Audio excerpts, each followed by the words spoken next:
আসসালামু আলাইকুম ওয়া রাহমাতুল্লাহি ওয়া বারাকাতুহু। একটি শোক সংবাদ, একটি শোক সংবাদ, একটি শোক সংবাদ।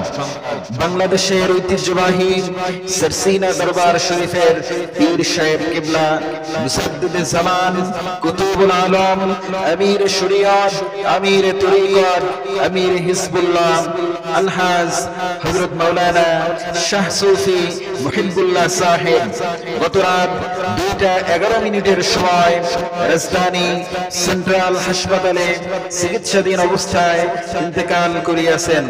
ইন্না লিল্লাহি ওয়া ইন্না ইলাইহি রাজিউন।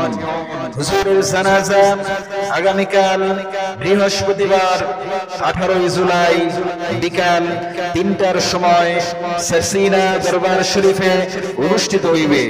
উক্ত জানাজা নামাজে সকল ধর্মপ্রাণ মুসলমান ভাইদের উপস্থিত হওয়ার জন্য বিনীতভাবে অনুরোধ করা হইল।